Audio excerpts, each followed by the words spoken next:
When you think about businesses that symbolize Toledo, you think about Jeep, you think about Mancy's, you think about Tony Pacco's, you think about Libby Glass. But one business that I think all Toledoans can also say is in the same conversation is Wersell's Bike Shop that's been around, I believe, since 1945. And we're lucky today to have with us Jill Wersell. Thanks for being with us here, Jill. Thank you, Chuck, for inviting me. Let's talk about the history of Wersell's Bike Shop, all the different locations. Tell us about the background. Well, my parents started the business in 1945, actually December the 8th, just before Christmas, which was obviously a big time back then. So over the years, we actually had three different locations, and then sometimes bigger is not always better. Where my parents basically started on was Central Avenue down by Upton. So now we just have the one location, and now we are 1981. We moved down the street onto Central between Secor and Douglas, and we've been here obviously ever since. So we've been a staple around Toledo for a while, that's for sure. I remember my first bike. I grew up in West Toledo, and my first bike was from Wersell's Bike Shop, and all the bikes seemed really big, and the store seemed huge back then. So, talk about what are your products that you basically sell now? So obviously over the years, we've experimented in quite a few different aspects of the outside fun world of the sports. Um, Probably people don't know that at one time we sold inline skates when those were popular too. Obviously, bicycles are our backbone, and that's our bread and butter of everything. And we sell and service everything here on site. We have certified mechanics to be able to do all that. Um, we also do ski stuff in the winter. Obviously, our winters are pretty mild nowadays, so we only now do cross country rentals and or sales. The downhill stuff, we actually got out of business and all of that. Then over the years too, I don't know if people were aware of it, but at one time I did snow removal, which was pretty big. But I'm back down to just being a bike shop and full service center now and we also do full service for e-bikes too. One of the only bike shops that'll work on any e-bikes that are out there, not just specifically what we sell, but other brands that are purchased on the internet too. So it's kind of nice to see the whole thing evolve and change over the years. I guess one of the things that to me stands out about Wersell's really good selection. Um, the quality of bikes is seems to be a whole lot better than you would find in some of the big stores, and the personal service. And I also am impressed about how you're trying to get the bike to specifically fit the person. So yeah, we want people to come in obviously and shop everything. You need to go for test rides. You need to try out different things. And you are correct that a bike shop bike is a is built with better quality parts and things of that nature versus a big box store. I know not everybody can afford something of the of a bike shop quality bicycle, and that's why they do go to the big box store. But also, they would be further ahead sometimes to purchase a used bike from us with a better quality than what you're going to find over there. And your bikes that come in from a shop, a purchase from us here, we're going to size you and fit you correctly and make sure if it's a little person that they can stop properly and safely too to control the bicycle. So there's many different aspects, of how to get size for a bike, along with seat height and overall standover height. The safety of it all for your reach from seat to handlebars is important too. So we try to take that into consideration when we size you up for a bike and get you out there riding. But I've also noticed, like in my family, like we might have some of your bikes from 10 or 15 years ago, and we bring them in for the yearly or bi-yearly maintenance, and it almost seems like it's a brand new bike when we get it back.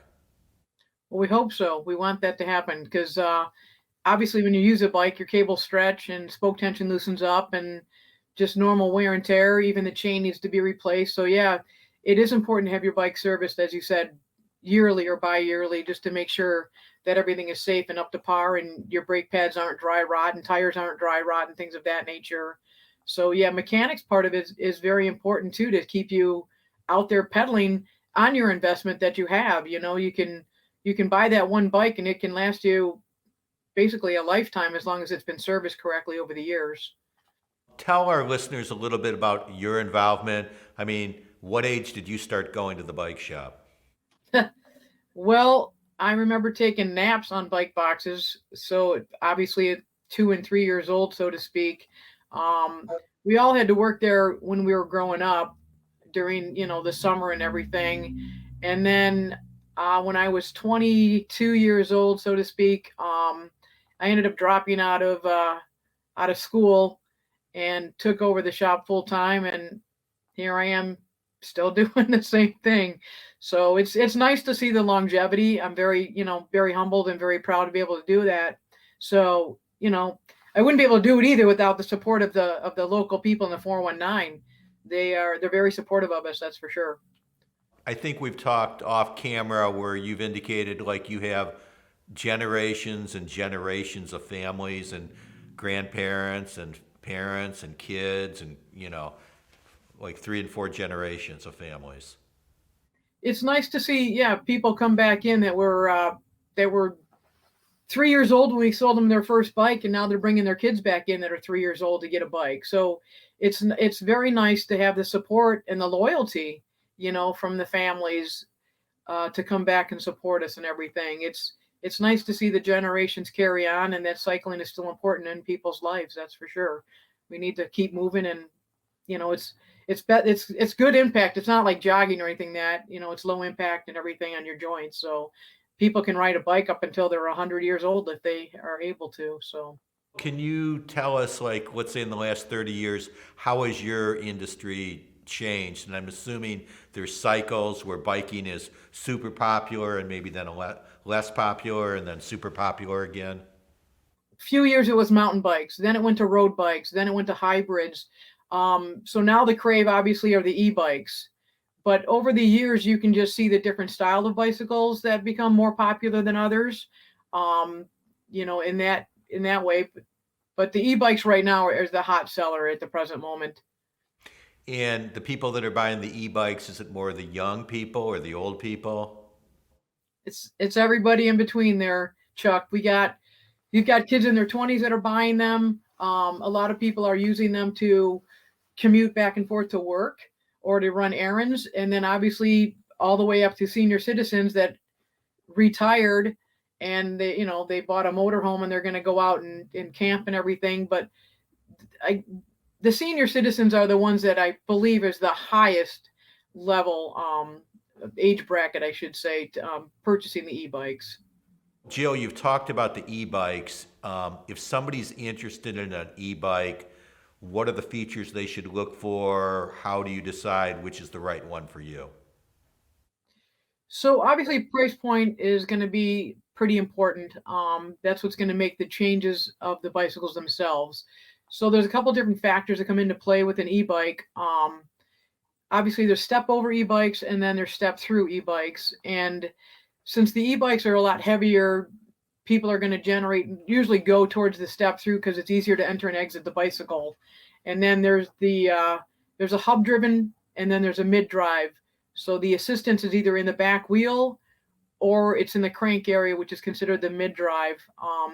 Most of the e-bikes around here need to be like a class 1, which is a 20-mile-an-hour assistance that you have. Some of the other bicycles, they do have a throttle on them, and they can go up to 28 miles an hour, which would be considered like a class 3. However, most of the metro parks around here and our bike trails will not allow the throttles to be ridden on the bike trails there, where you have to go back to the class 1s that are the true pedal assist, and then the 20-mile-an-hours are what's welcomed most of the area of Toledo here. But there's a couple different factors. Again, same thing as if you're looking for a bicycle, with the e-bikes, you need to ride them because they feel different with the assistance, and that's important also because you don't want it to get away from you and you want to make sure you have full control. So test rides are definitely important on that end of it too. And let's say the price range from low to high would be between what range? So some of the stuff that's on the internet again, which is not anything that we would carry, they do start about $800. Then our merchandise here in an e-bike you're looking anywhere from about, say, $1,400 up to 6 or 7. It just depends upon what you're looking to get into. And I'll tell you one thing, you need to come in for a test ride because they're fun. So one of the things I want to thank you for is partnering with us on Bikes for Kids. I think this is going to be our 15th year, and normally what we try to do is we get nominations and we try to find 10 or more deserving children, and we give them a bike. You fit it to them, you give them a helmet. We've had a lot of heartfelt stories over the years, and I want to thank you for your involvement in this. Have you enjoyed like meeting some of these kids with neat stories that are well deserving? Yeah, being a part of this, and I'm glad that that we started this a long time ago with you guys. We could be a part of it. Yeah, it's very rewarding to have the kids come in and hear their stories.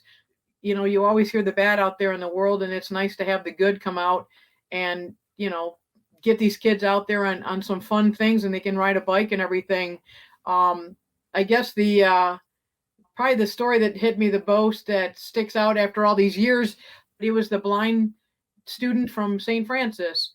Right. And we ended up giving him a tandem with his parents and stuff to be able to go out and ride.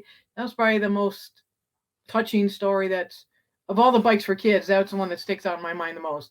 It was rewarding. Let's talk about the other type of events that you're involved with in Wursels. What are these glow rides? And explain to the audience what other stuff you're into. So we try to do a couple different rides during the year. We do glow rolls, and probably been doing those for the past 10 years. In the beginning, we did them every other Friday night. Now we just try to do them once a month. But it's just to get a group of people out of all ages, and they can go for a bike ride. It's a slow pace.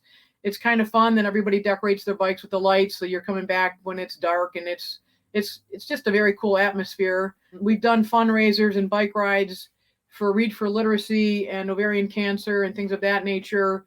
The small rides that leave out of the shop, though, we put a little bucket out there for donations and like Save a Pet, things like that. We've done so many different organizations that have, tried to raise a little bit of money for them to help along the way too, just from the generosity of people coming to do our little bike rides from the parking lot.